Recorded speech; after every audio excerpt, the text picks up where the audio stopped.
YouTube ശ്രോതാക്കൾക്കും കുഞ്ഞിമ്മ കിച്ചൻസിലേക്ക് സ്വാഗതം. ഞാനിവിടെ 4 മണി കാപ്പിക്ക് വേണ്ടിയിട്ട് അടിപൊളി പലഹാരമാണ് ചക്കക്കുരു കൊണ്ടുണ്ടാക്കുന്നത്.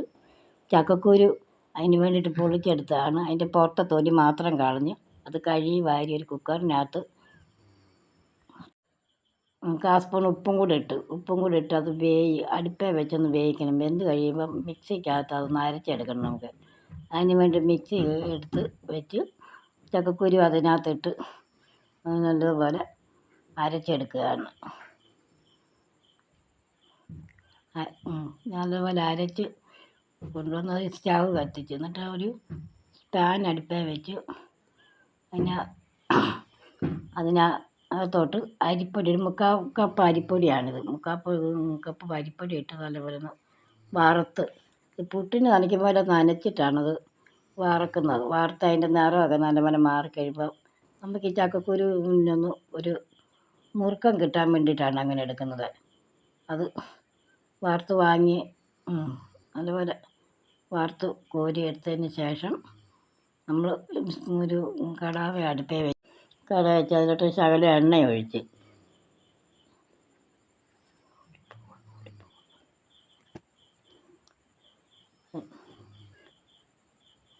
ഒഴിച്ചതിന് ശേഷം അതിനകത്തൊരു 2 സ്പൂണ് എള്ള് ഞാനിട്ട് കറുത്ത എള്ള ഇട്ട് പൊട്ടിക്കഴിഞ്ഞപ്പോൾ ഈ അരച്ച ചക്കക്കുരു അതിനകത്തോട്ടിടുകയാണ്. അതിലോട്ടിട്ട് അതിൻ്റെ വെള്ളം ഒന്ന് പറ്റാൻ വേണ്ടിയിട്ട് ഇളക്കിക്കൊണ്ടിരിക്കണം. ഇളക്കി അതിൻ്റെ വെള്ളം പറ്റി കഴിയുമ്പോഴത്തേക്ക് അതിനകത്തോട്ട് ഒരു 1/2 ഗ്ലാസ് പഞ്ചസാര ഉരുക്കിയതാണ് അത് ഇതിലോട്ട് ഒഴിക്കുകയാണ്.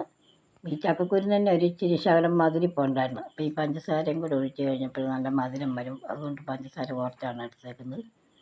മധുരം അത് ഒഴിച്ച് നല്ലപോലെ ഇളക്കി കഴിഞ്ഞപ്പോഴത്തേക്ക് തേങ്ങ ഒരു മുറി തേങ്ങ ചെറിയ ഒരു മുറി തേങ്ങയാണ് അതും കൂടി തിരുമ്മി അതിൻ്റെ കൂടെ ഇട്ട് നല്ലപോലെ ഇളക്കി യോജിപ്പിച്ചതിന് ശേഷം ഏലക്ക പൊടിച്ചത് ഒരു സ്പൂൺ ഇട്ട് ഇളക്കി. ജീരകം ഒരു 1.5 സ്പൂണുണ്ട് ജീരകം ചതച്ചത് അതും കൂടി ഇട്ട് നല്ലതുപോലെ ഇളക്കി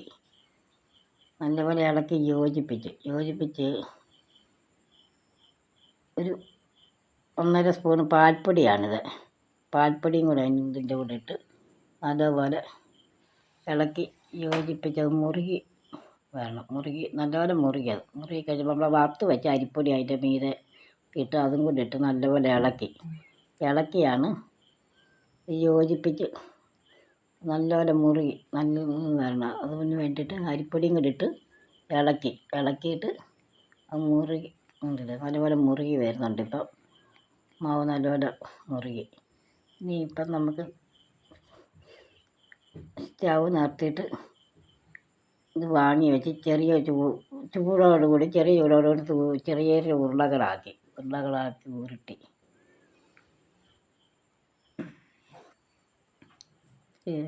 അത് കയ്യിലൊരു ശകലം എണ്ണമയം കൂടി തൂത്ത് വേണം ഉരുട്ടാനായിട്ട്.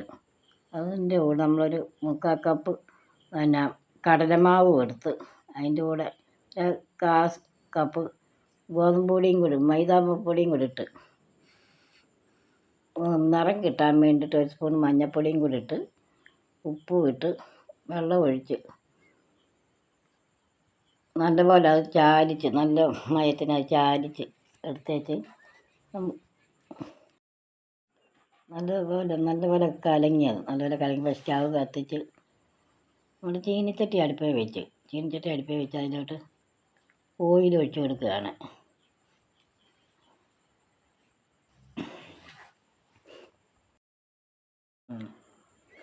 നമ്മൾ ഊറ്റി വെച്ച ഉണ്ട ആ മാവിനകത്ത് മുക്കി എണ്ണയ്ക്കകത്തോട്ട് ഇടുക.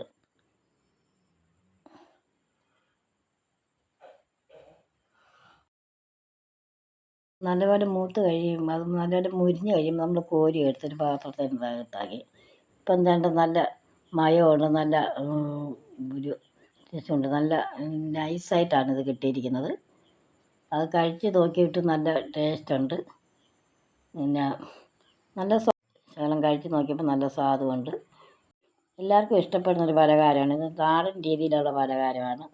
പണ്ട് കാലം മുതലേ ഓരോരുത്തർ ചെയ്തു വരുന്നൊരു പലഹാരമാണ്. ഈ വീഡിയോ കണ്ട് ഇഷ്ടപ്പെടുന്നവർ ലൈക്ക് ചെയ്യുക, സബ്സ്ക്രൈബ് ചെയ്യുക, കമൻറ്റ് ചെയ്യുക, ഷെയർ